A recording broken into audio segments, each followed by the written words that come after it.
When Alexander crossed into Asia, he did not simply step onto a foreign shore, he stepped into history.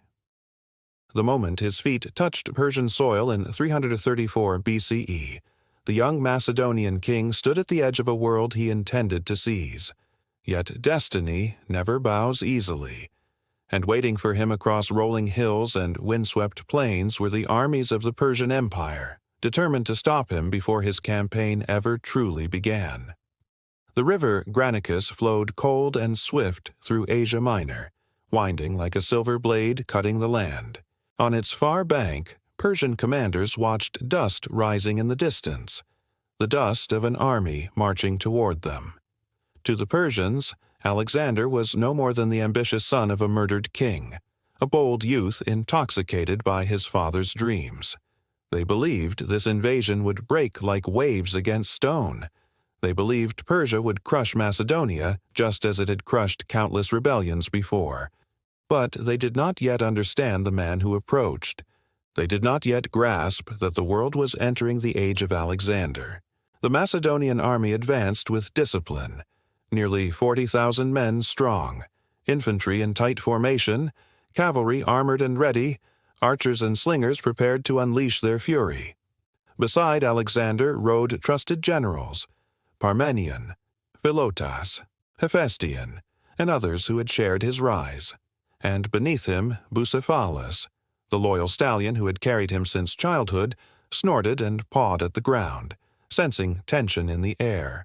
Alexander had marched across Hellespont not merely to challenge Persia, but to fulfill a promise whispered through generations, to unite Greece and avenge earlier invasions from the east. Yet his eyes were not only on vengeance, they were on empire, glory, and the creation of a world under his command. Before him lay the first trial, the crossing of the Granicus River under hostile fire. The Persians had massed along the far bank. Their cavalry lined the river's edge, shields gleaming, helmets flashing under the bright Anatolian sun. Behind them, infantry waited. Their strategy was clear. Stop the Macedonians at the river, destroy them while they struggled through the current, drown their ambition before it was even born. As Alexander surveyed the landscape, his army paused. They knew crossing a river into a waiting enemy was a deadly gamble. The water was deep, the bank steep, the Persian cavalry armed with long spears designed to impale riders. Logic suggested waiting for dawn or searching for another crossing point. But Alexander was not a man of hesitation. He understood something deeper. War is as much psychological as physical. To retreat, to delay, to hesitate, all would give the Persians courage and cost him something more valuable than life: momentum. So he made his decision. He would attack immediately. Standards raised. The Macedonian army surged forward as one. The first wave plunged into the icy water, hooves splashing, armor glinting. The Persians roared their war cries and charged down the bank, ready to spear the invaders as they climbed. Bronze struck bronze, steel met flesh. Horses screamed. The battle consumed the river like fire racing across dry grass. And then, through the chaos, Alexander appeared. Not behind his army, not at the rear giving orders, but at the front, where he believed kings should stand. He wore a gleaming white plume on his helmet, shining like a beacon in battle. Anyone who doubted who led the Macedonians had only to look once. He guided Bucephalus straight into the thickest fighting, striking enemy after enemy with spear and sword. His very presence seemed to pull his soldiers deeper into battle, as if courage itself radiated from him. Persian nobles targeted him instantly. A fierce Persian warrior named Rusaxes charged at Alexander, swinging his weapon with lethal strength. Alexander parried, sparks flying, the sound ringing like iron thunder. Another warrior, Spithridates, raised his axe to strike Alexander from behind, aiming to sever his helmet and skull in one terrible blow. The moment hung in the air, breath held, fate suspended. But a Macedonian officer, Cletus the Black, leapt forward just in time. The strike that might have ended Alexander's life fell harmlessly. Alexander then thrust forward, killing Rusaces, and surged deeper into the enemy lines, unstoppable. Meanwhile, Macedonian infantry poured across the river. Shield after shield locked together, spears leveled, pushing the Persian lines back. The companion cavalry, riding at Alexander's side, hammered into enemy formations, tearing gaps in their ranks. Wherever Alexander rode, the Persians faltered. Wherever his men advanced, the enemy broke. The defenders who had expected an easy victory began to feel fear. Fear of a young king who fought like a god of war. The riverbank became a graveyard of Persian nobility. Their finest cavalry lay fallen. Their commanders lay silent. When the Macedonian infantry finally gained solid footing and united their formations on land, Persia's last hope at Granicus collapsed.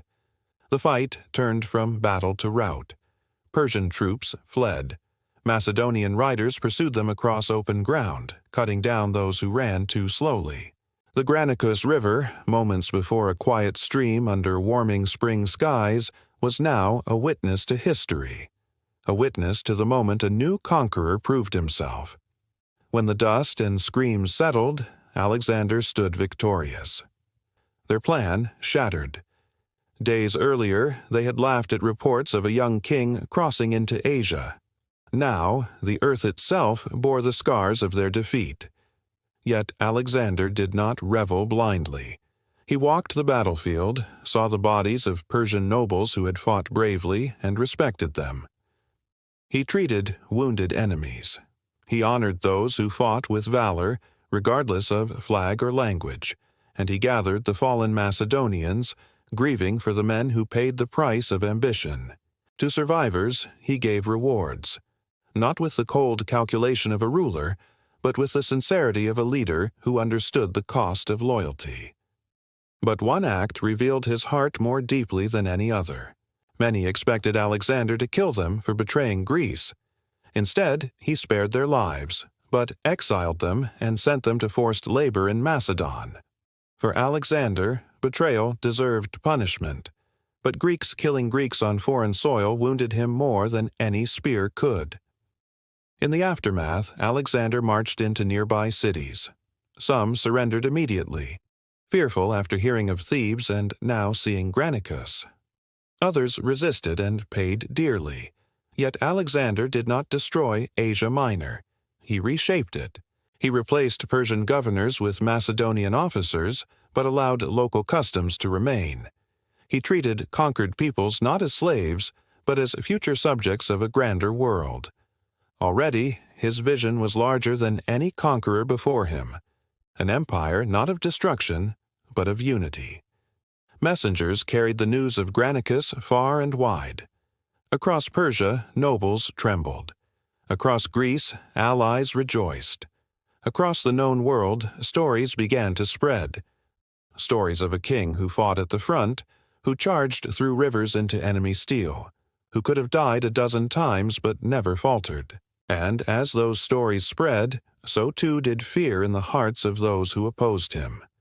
The victory at Granicus did more than win land. It won belief. It convinced soldiers that their king was touched by destiny. It convinced enemies that resistance was hopeless. It convinced history that a legend was forming before the eyes of all who lived in that time. When night fell, campfires glowed along the riverbank. Macedonian soldiers sang songs of victory, sharpened weapons stained from battle, and spoke in hushed tones of their king's courage. Alexander himself sat among them, planning the next march, the next siege, the next step in the journey that would lead him through deserts, across mountains, and into lands beyond the maps of Greek scholars. The Granicus River, once merely a line in the soil of Asia Minor, now marked the first stroke of a world-changing conquest. It was here that Alexander proved himself not just heir to Philip's throne, but master of his own fate. It was here that Persia first felt the tremor of a coming storm, and it was here that a young king began to carve his name into eternity. For Alexander did not stop at victory. He pressed forward, city after city, nation after nation, driven by a vision that refused to fade. This first battle was not merely a military triumph. It was a declaration, a signal to the world that a new era had dawned. The Granicus was the beginning, the opening strike of a destiny that would stretch from Greece to Egypt, from Persia to India, reshaping cultures, armies, and the imagination of civilizations for thousands of years.